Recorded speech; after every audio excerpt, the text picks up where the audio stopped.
টাকা বাড়ি গাড়ি জায়গা সম্পত্তি কোনো কিছু অভাব নাই। এই মাইয়া যদি আমাকে বিয়ে করতো, আমার 50 বিঘা জমির উপরে একটা বাড়ি আছে, ওটা দিতাম, কিন্তু সে আমাকে টাকা দিল কি?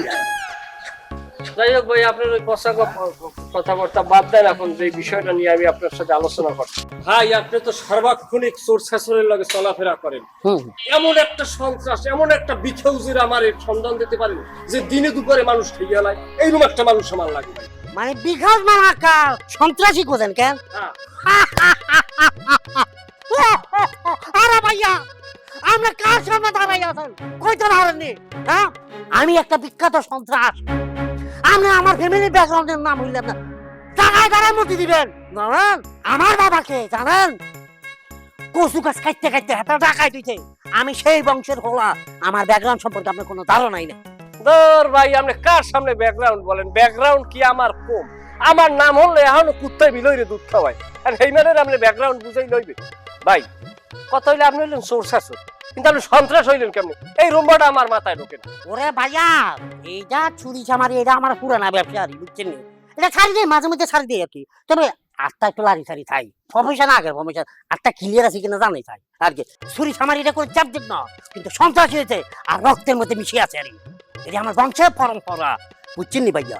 যাই হোক, ধন্যবাদ ভাই, কারণ সন্ত্রাস আমাদের সম্পদ, এর রক্ষণাবেক্ষণের দায়িত্ব আমাদের সমাজের সকলের। কিন্তু ভাই এখন আমার একটু কাজ করিয়ে দিতে হবে। আপনার সাথে পরিচয় হয়ে খুবই ভালো লাগলো। একটা লোককে থ্রেট দেওয়া লাগবে, পারবেন না? এই বাচ্চাকে বলেন যে রক্তময় খেলে, তাকে বলেন থ্রেট দেওয়া, খাইতাম নাকি? আরে এটা তো আমার 2 হাতের ব্যাপার, মানে চুরি দিব এমন থ্রেট দিও, একটা জায়গায় যারাই মতি দিব। ভাই প্রথমে থ্রেট দেবেন, থ্রেটে যদি কাম নয় কোনো কথা নয় ভাই, আস্তে 3 গো পোজ দিয়া ফাইনাল করে হালাই দিবেন, শেষ। এটা কোনো ব্যাপার না। 3টা বুঝ কেন, আমি টাকা দিয়ে ফেলবো, খালি লোকটাকে আপনি একটা বার টাকা দেন। আপনি বাবার সাথে মা ওকে ডেকেছেন? হ্যাঁ বাবাজি, তোমাকে একটা গুরুত্বপূর্ণ কথা বলার জন্য ডেকেছি। কি কথা বলেন না? শোনো বাবাজি, এই দুনিয়া কাউকে বিশ্বাস করতে হয় না। সময় থাকতে নিজের আখেরটা গুছিয়ে নাও। তোমার মা যদি এই সম্পত্তি তোমাকে না দেয়, তুমি পরে কি করবে? সে যদি কোনো অনাথ আশ্রমে তার সম্পত্তি দান করে দেয়, তাহলে তোমাকে অনাথ হয়ে রাস্তায় রাস্তায় ঘুরতে হবে।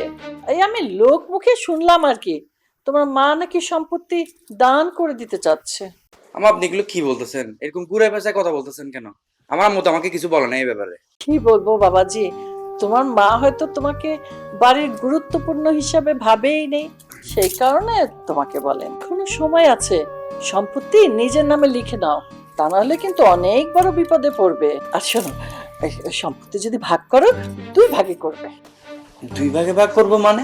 1 ভাগ আমার মেয়ের নামে নেবে, আরেক ভাগ তোমার নামে নেবে।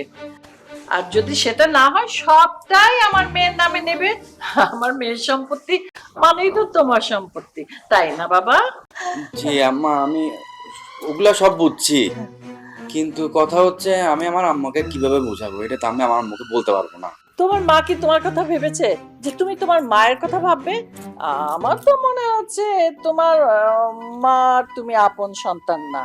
তা না হলে তো এতদিনে কবেই এই সম্পত্তি তোমার নামে লিখে দিত। না মা, এইরকম কিছু না। আমি চাই নাই আসলে। আমার আম্মা বেঁচে থাকা অবস্থায় আমি সম্পত্তি নিয়ে ঘাটাঘাটি করে এগুলো আমি একদম। তুমি চাওনি বলেই তো ছেড়ে দিলে হবে না। এখনই সময় বাবাজি, তা না হলে কিন্তু পরে পস্তাবে। আচ্ছা, আপনার কি মনে হচ্ছে আমার আম্মা আমাকে সবকিছু থেকে বঞ্চিত করে দিবে? কেন বলেন তো? এই লোক মুখে শুনছি তোমার এই মায়ের চামেলি ক্রিম নাকি এখন আর চলছে না।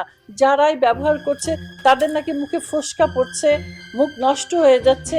এই জন্য অনেকেই শুনেছি যে তোমার মায়ের নামে মামলা করছে, পেপারে লিখছে। এইসব করতে যে তোমার মায়ের নামে যদি মামলা হয়, আর সেই মামলায় যদি 20 বছর জেল হয়ে যায়, তখন তো এই সম্পত্তি বিক্রি ছাড়া কোনো উপায় থাকবে না।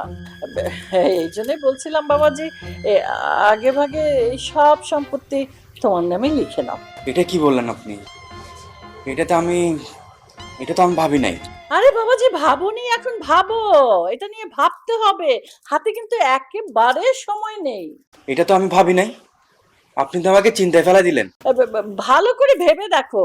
তাছাড়া আমি কেন তোমার কাছে মিথ্যে কথা বলতে যাব? তুমি একটু খোঁজ খবর নিলেই তো সবকিছু জানতে পারবে। ঠিক আছে আম্মা, তাহলে আমি এখন আসি।